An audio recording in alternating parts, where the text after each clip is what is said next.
Keep in touch with the Wolf Connection Podcast on our Instagram handle at the Wolf Connection Pod, or email us your questions, comments, and guest ideas to podcast@wolfconnection.org. Thank you for your support, and howls to you all. Welcome to the Wolf Connection Podcast. I'm your host, John Kaufman.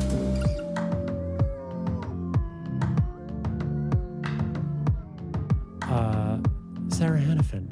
Yes. Wolf Girl Lane. The second time we've met in person now. Yes. And so great that you made it out to California. Lovely, hot California. Yes. Thank you for having me. I know. It's so good. Really just so awesome to get you out here. I know we've been discussing this since DC, and just so awesome that you're here. So. I'm so thrilled to come out. This has been something that I've wanted to do for a while. And of course, I've been following the podcast and following everything that you guys do with your programs, working with kids, the Women in Wolves program. And I was just so thrilled to come out and to meet the pack. And I think it's so beautiful what you guys do and the dedication you have to the sanctuary, and just being able to see it in person it's just even that much better. It's so good when people get to actually see it in person. And I know it's one thing when we talk about, and I'm sure you guys experience this at Wolf Hollow, right, is trying to share the message as wide and as loud as possible. But it's just something that much different when you're on site, when you're in the habitats, when you're meeting the pack one-on-one. And you actually had a recognition moment, which I didn't realize until we went in there. So the second habitat we go in is with Willow and Leo, and you shared with me that there were two wolves that you held very near and dear to your heart that passed on, that transition, but that you had this recognition happen there. Yeah. So when I started, I volunteer with both Wolf Hollow and Wolves of Maine, and I started with Wolves of Maine almost 9 years ago. And my first face-to-face interaction was with Lamasi, who I've talked about. She's a very big part of what I posted for so long, and her partner, Anokai.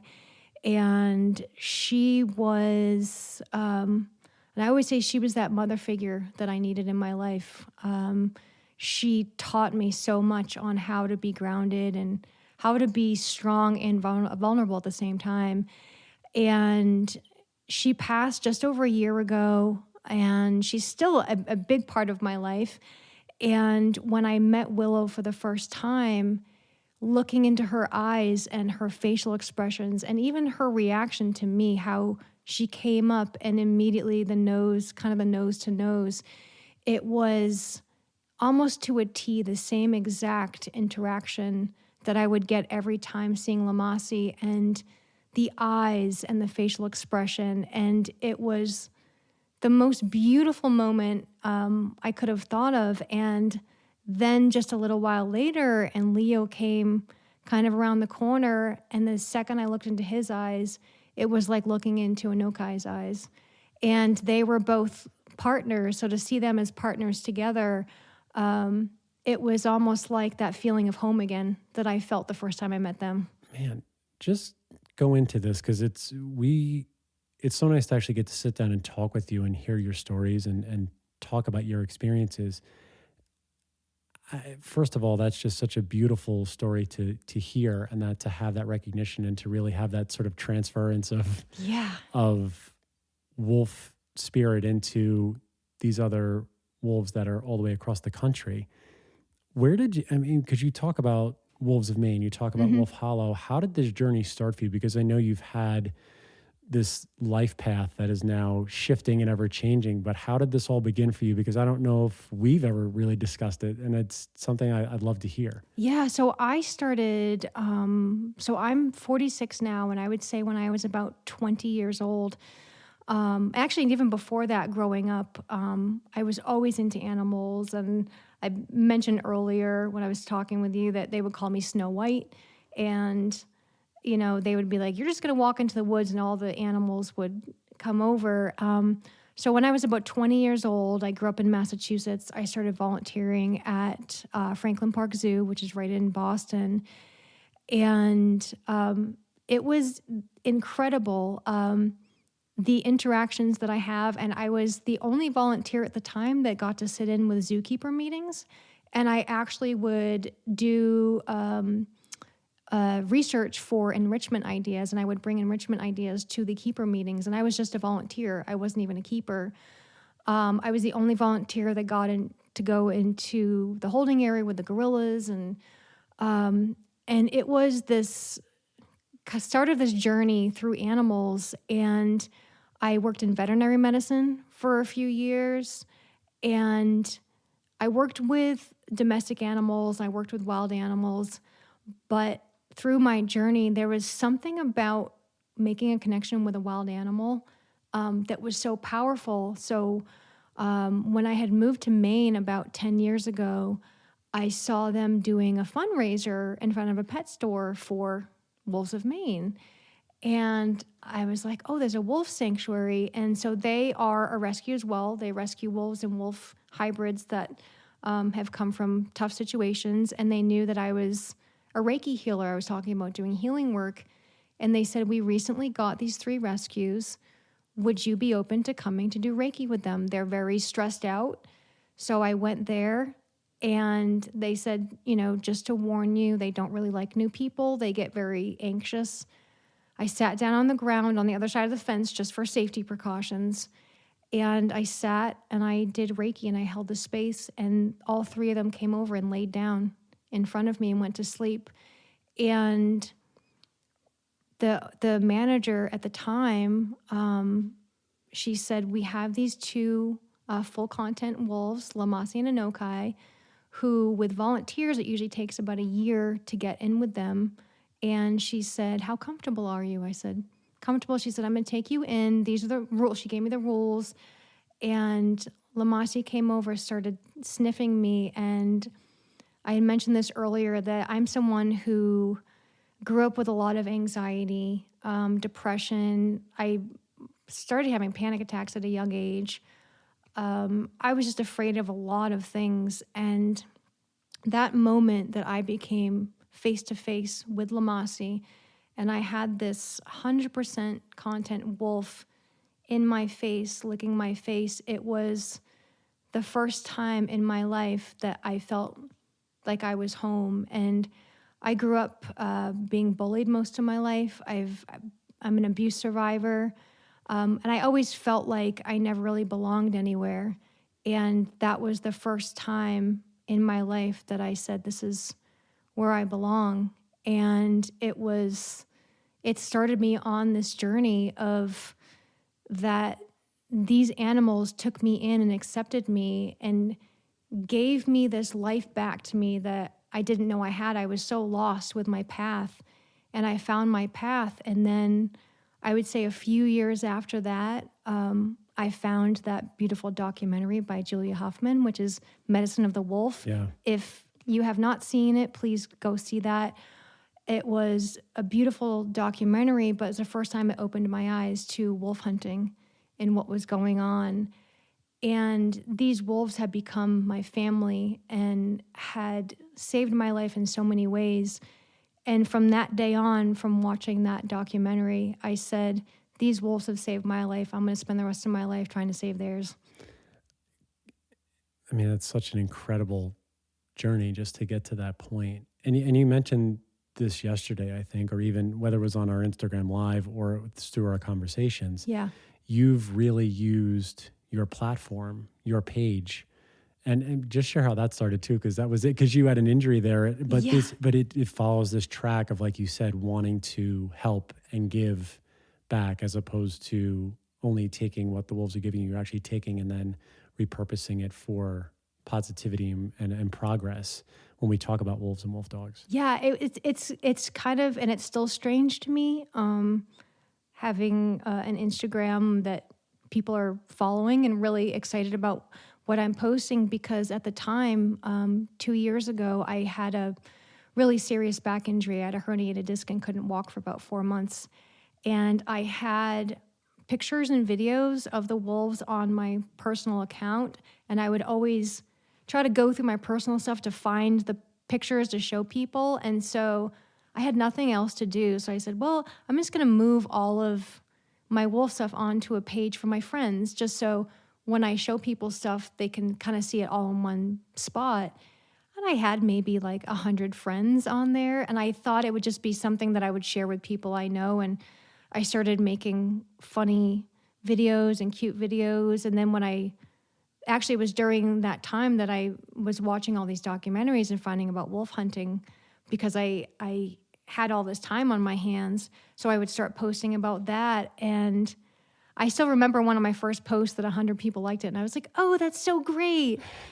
And it just kind of organically grew. And I would see more and more people starting to really invest in the wolves. And it became my mission, because I would see a lot of pages where they would have education or just posting about facts and wolf hunting. And I thought to myself, the way to make a change is when people feel with their heart. And I wanted to show that interaction with the wolves of how much they love and how beautiful and amazing they are, and caring, and these absolute caregivers, and how they change lives. And then in 2 years, it kind of grew from there. And I'm a very spiritual person, and I believe that we're all kind of put on this path. And I've gone through some rough times, and I feel like this is my path. And I feel like that I was given this opportunity to be a voice for them. And I feel like it's not even me that's doing this. It's kind of like, it's bigger than me. And I feel like I'm being guided to do this. So I feel like this is my purpose, and no matter where it takes me or what I do, I will continue being a voice, because I said, well, I have this opportunity to share my story, or even other people's stories. I love you guys have the podcast, bringing people on, and I love to bring people on and talk about their stories. And I think the more people that are exposed to the wolves is so important. And I think the most beautiful part about having this page, and I think I just cry all the time, is just seeing, and I'm sure you've seen it over the years, of how many people really love and support wolves. Yeah, there is a shift, and I mentioned it yesterday. And what you do with your page is truly fascinating and incredible, because that to me is sharing the story. Again, anytime you can share the story and you can continue to promote a positive light and a way for people to connect. And we always connect through storytelling. For you, as you continue on your path, what does it mean to educate and to share information? Because these are things that people, I believe, are yearning for, are people to find stories that are similar stories that are uplifting, stories that can resonate with them on a more primal and natural level. And we talked about this with our Instagram live about getting back to nature, getting back to maybe spirituality, or getting back to certain things that people maybe have lost through the course of life. As we all know, people get busy. We all have lives and jobs and things of that sort. So for you, what does that mean when you can share this education, not only just at Wolf Hollow, because you guys do an excellent job of doing that before you let anyone into the sanctuary to see the wolves, is to educate first. So how does that feel for you to be able to be a conduit for those things? It's really important to me, because I feel like, and I feel like there's been a huge shift in people talking about mental health, and people talking about their journeys. And there's so many people that have gone through so much trauma in their life. And a lot of times they feel like they don't belong, or that they're broken, or that there's something wrong with them. And I like to share my story, not only of my own personal journey, but then also kind of the wolves' journey, because over the years, and you guys work with wolves that have gone through trauma, it's for other people to look at that and say, oh my gosh, I see myself either in that person's story or in that wolf's story. and someone to kind of, it mirrors back to them and they say, oh my gosh, that's me. Like and to see someone's journey, whether, like I said, the human or the wolf, and seeing how they've overcome. And I'm hoping that through my journey that other people will see that and say, you know, maybe I can do that too. Maybe I can overcome this. Or, you know, even with the page too, it's like, I kind of don't even feel like it's my page. I feel like in a way and I was saying yesterday, I feel like I have imposter syndrome, but I feel like it has nothing to do with me. I'll post stuff, but I feel like it's a community. And that's why if anyone ever says anything mean, whether it's to myself, to somebody else on there, or about the wolves, I immediately remove them, because I want it to be a place of positivity, and I want it to be a place of community and people to feel like that they're a part of it. You know, just because maybe they don't get to work with the wolves every day and they don't get to interact with them as much as you and I do, I still want them to feel like they're a part of it. And I think that through that, and also people coming to see, and we talked about today, I really, and I know sometimes people can't get to wolf sanctuaries, but being able to see them in person, and interacting with them, it's just a whole other energy. And when you look, I always say, when you look into the eyes of a wolf, your soul is forever changed when they look back at you. And that's always the difficulty, right? Is to try and make those connections through screens and stuff like that, because we try to make content here, whether it's podcast or videos and other stuff, so that people, and we'll follow, we all do the same deal, right? Is to try and bring the experience outside of the physical place, because like you say, it's so difficult sometimes for folks to make the trip, see the travel. I mean, there are folks that travel across the country and they just specifically to come to some of our sanctuaries, which is outstanding. Yeah. For people to make that a point in their life, to want to say, I'm going to go to Wolf Hollow or Wolf Connection. And when those people show up, that's incredible. But we know that we have to reach far beyond that, and we have to share these stories in other ways possible. And to feel the resonance that does come from that sometimes, because we have had folks that have said these certain episodes or certain sayings or certain videos have shifted understanding or have made my day even, which is great. And those are the things you want to try and promote, is just the experience of what it's like to be in the presence of these wolves on a regular basis, which is pretty awesome to be able to do. I mean, for Wolf Hollow, for you guys specifically, I'm sure there's plenty of stories. Does anything stick out in your mind that you remember you've been there for quite some time. Yeah. Something that sticks out that you remember, maybe an interaction that happened or an experience that you remember from a specific guest. I'm sure there's something that maybe resonated with you. Yeah, actually there's a few experiences, and like I was talking about Lamasi and Anokai, who I worked with for 8 years until they both passed last year. And I know with many of us, whether it's wolves or our pets, when you have a loss, it is heart-wrenching because we have such a connection with these animals. And when I lost Lamasi and Anokai last year, there was a hole in my heart. And I had started with Wolf Hollow as well, probably about a year prior to that. And I was so lost. And we have, which he's many people's favorites among the volunteers and visitors. We have Scully, who is, he's just our biggest love bug. And he was a wolf that I immediately connected with. And I remember after Lamasi's passing, and I went there, and he would not leave my side.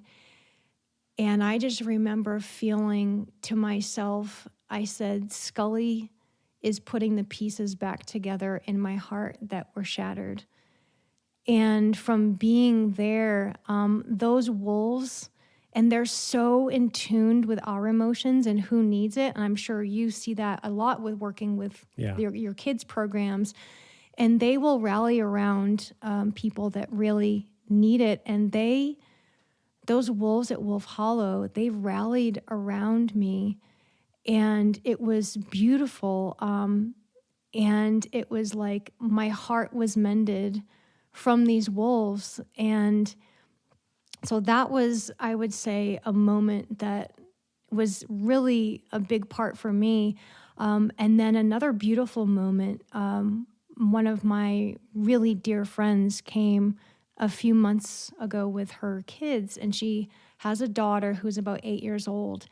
And she said, right before we went down to the presentation, she said, I'm really nervous. I'm really scared. She didn't know what to expect because, a lot of people have kind of this fear of wolves without, actually understanding what they're like.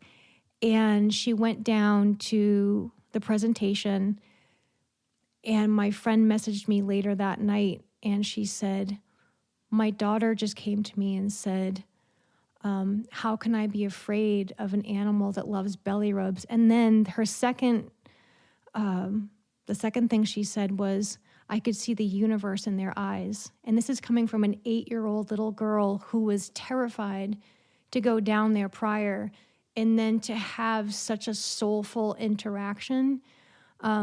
That was one of the most profound moments to hear that from a child, because that in itself is a future advocate for our wolves. I've heard that many times from our staff and volunteers when you look in and you see really the galaxy that's in their eyes there for a minute, because we've had a couple of wolf dogs that have had like that greenish hue.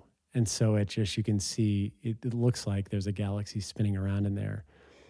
And those stories are phenomenal because it really just gets to the heart of the core, really, a lot of what we do. I mean, that those stories resonate with me in terms of hearing, we have those stories happen a lot here at Wolf Connection, and seeing folks come through here and just get to, as you say, experience something firsthand is such a empowering thing to do. And to have the invitation, I know I said that to you today, the invite is so meaningful, because a lot of times we don't get invited just because we may think that someone may not want to or whatever it may be, but just to leave the door open for that invitation to do something like this and to be involved and to see what happens and to learn more information.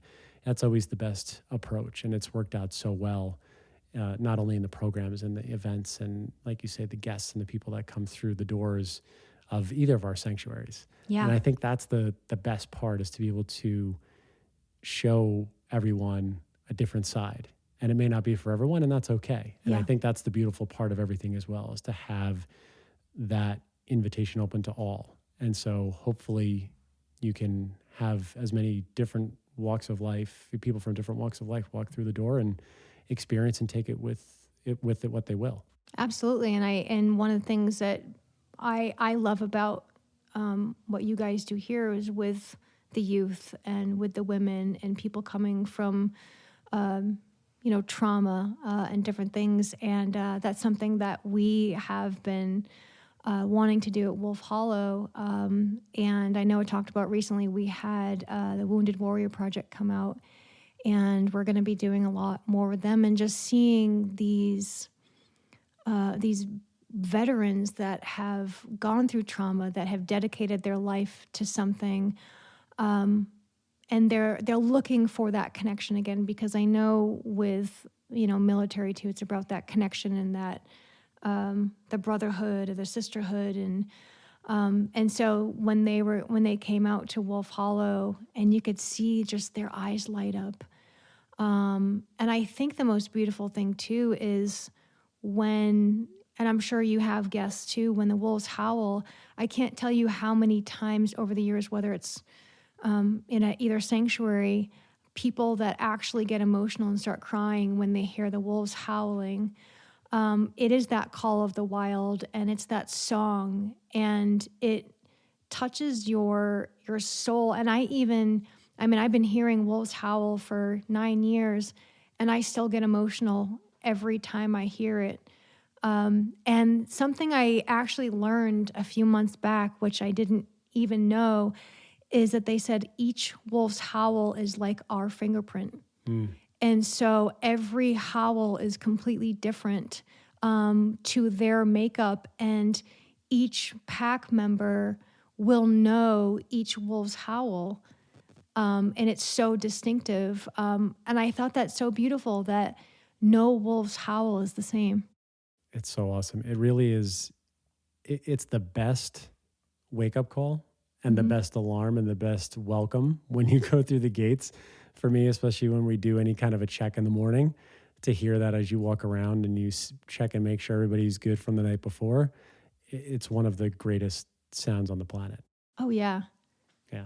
It's beautiful. And the funny thing is we have we have one of our wolves, Aquila, and most of the volunteers will laugh about this too. He one of his favorite things when we do a group howl he loves to come over and howl right in your face.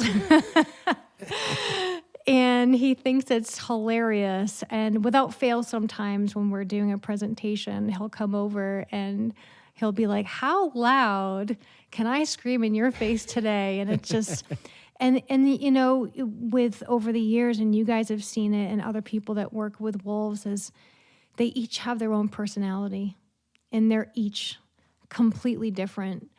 And I think one of the most beautiful things that, whether it's volunteers or visitors, is embracing those different personalities, because so many people try to fit in, or they try to feel a part of something. And I think when everyone feels like they belong because they're different, and saying, you know, it's actually beautiful to be different. It's beautiful to embrace who you are. And that's the one thing about wolves, is that a wolf is never anything other than what it wants to be. Yeah, their personalities are tremendous. And that's it. That's when you see the recognition from humans to understanding that they're like us in many ways, obviously not always, but the personality aspect and the family aspect, as we were talking about on Instagram, is one of the most natural things to see. And that, to me, is when, like you said, when you made the connection with the kids that come on site, when they interact with them, they read their stories, they have a resonance there. That is one of the greatest things to see. And then the evolution of that bond and relationship through our programs, whether it's 6 weeks or 8 weeks, is for them to see how that changes, or it doesn't change. And that's okay. And that's I think the best part of what we do, is to give wolf and human the time and the space. We call it sacred timing, of either the journey is that 6 or 8 week period, or that 2.5 hour visit, or that 1 hour, whatever it may be, or the journey continues. And I think that's the most beautiful part, is to leave that invitation and leave that space open for those things to happen. Speaking of journeys, because you're moving, you have so much going on.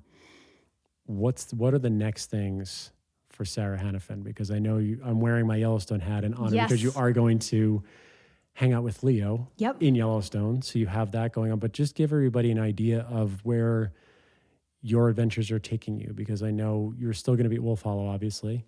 But you're going to be doing a lot more traveling, and things are coming up. So just tell everybody what's going on there.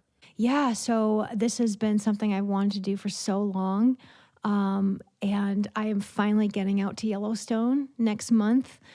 I cannot even explain how ecstatic I am about this. And I've mentioned this a few times to a few people. I feel like the wolves are calling me home. And in this sense, I feel like I'm going home, even though I've never been there. And I've actually become great friends with Leo Leckie, who is a part of Wolf Connection. We connected a few years ago after I listened to his podcast episode, and I loved what he did. And he has been a wolf guide in Yellowstone for many years, and has a wealth of knowledge. And so I reached out. So I'm actually going to go out and stay with him. And he's going to take me out to see a few of the packs. And one of the wolves that he's going to take me to see is 907F, Nice. which is our oldest, the oldest female wolf in Yellowstone. And I'll be going out with my friend Hannah as well, who is a wildlife photographer. And I feel like this is going to be the start of many journeys to Yellowstone. I've talked about this with you as well. I am actually writing a novel about, it's kind of a fiction novel, but it's through this journey of this girl, which is going to be a little similar to mine, through going to Yellowstone and, finding this wolf. And I am going to start doing a lot of traveling. One of the most beautiful things about doing Instagram is connecting with so many other wolf people. And I feel like we're a big family. So being able to go and visit these wolves, and even today, and it's not even about visiting here, it's almost about expanding the family and having that, even that soul interaction with Willow and Leo today and I've gone to Howling Woods Farms in New Jersey with our friend Julia, and I've had interactions with a couple of the wolves there that they said don't normally interact like that. So being able to connect with different wolves in different areas, and also connecting with the wild wolves, I keep saying to Leo and to a few people, I'm probably going to cry for the first few days, because to see them in the wild and to see them in this beautiful environment is going to be so overwhelming and beautiful. And I'm just, at this point, it's like I'm going on this journey, but I feel like the wolves are actually guiding me on this journey. And I'm just kind of going where they're taking me. I love that way that you said it. And I love the expanding the family. And I'm going to take that from you, because I felt that way when I went to DC. And I met you and Julia and met some of my old friends, Kim and Cassie and all these other people that were there for a common cause. And you're right, the family continues to expand, and that's the best part. And we want to do an East Coast, come to, Howling, to Wolf Hollow, to Howling Woods. Yep. And see all these places, go to New York, Wolf Org, and just check out all of the work that all of these folks are doing, to some that are reintroducing wolves into the wild, and others that are taking residents in and giving them care for the remainder of their life, that everybody does in different ways. And so that's the beauty of this work, is that we're all not alone. We're all not in our little spots, and that we can learn and grow from each other. And that's the fantastic part of it. And I can't wait for you to visit Yellowstone, because that's going to be just a fantastic journey for you.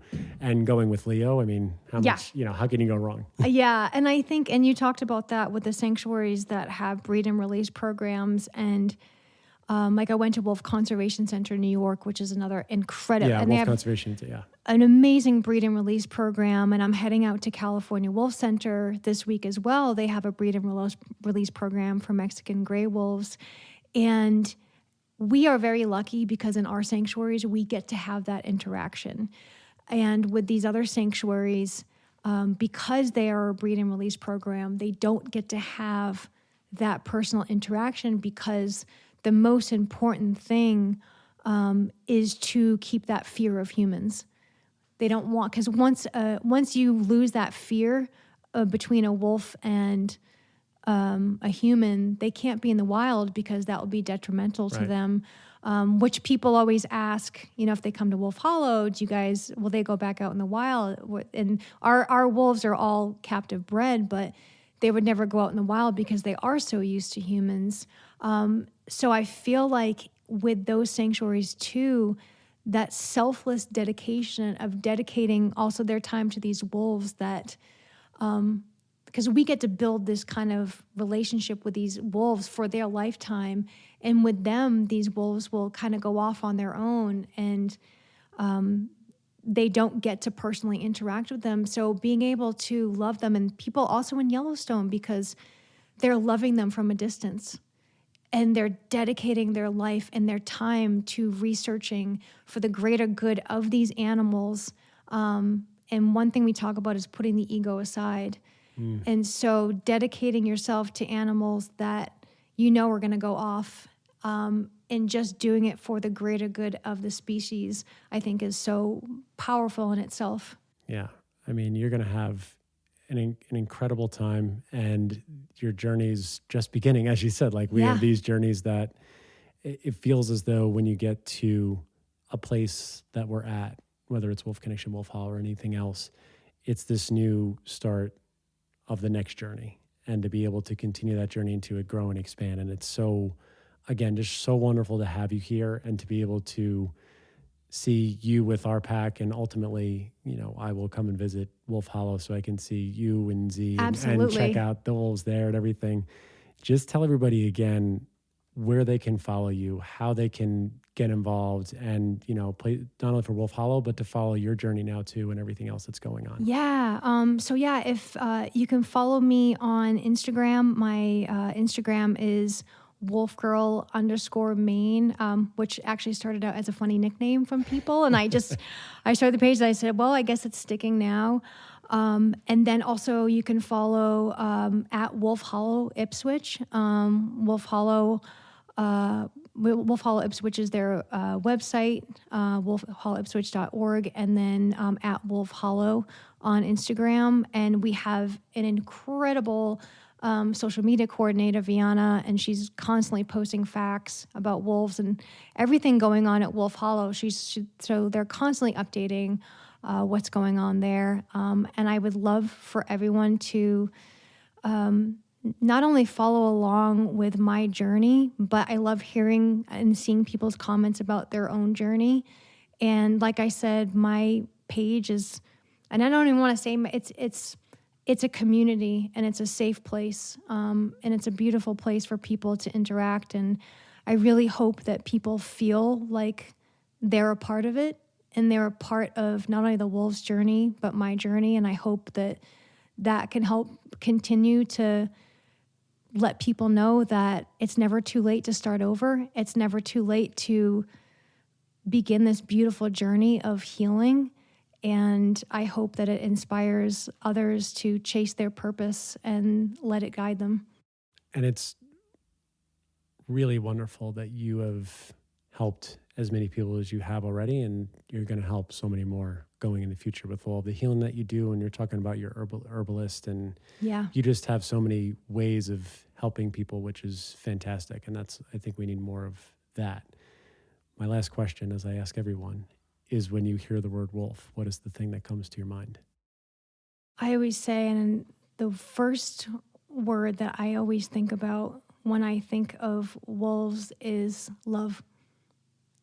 It's the first thing. They are just the epitome of love, and how much they love each other, and so connected to not only themselves, but the earth, and to helping not only themselves and their pack, but how they just help all the other species in their environment. I think they are just the best representation of that word. That's awesome. Sarah Hanafin, thank you so much for coming down, for doing the podcast, and just meeting the pack. This is tremendous. Can't wait to have you back. Oh yeah. And just let everyone know, this is the first of many visits, so I will be back many times. And that'll be the first of many podcasts for everyone. Yes. So we'll have many Sarah Hanafin. So thank you so much. Best of luck on all your journeys, and let's go visit the rest of the pack. I think let's go see some more wolves. House to you out there. We'll be with you next time. Bye, everybody. Looking for more information about Wolf Connection or the podcast? Please visit our website at wolfconnection.org, where you can donate, sponsor a wolf, or become a volunteer.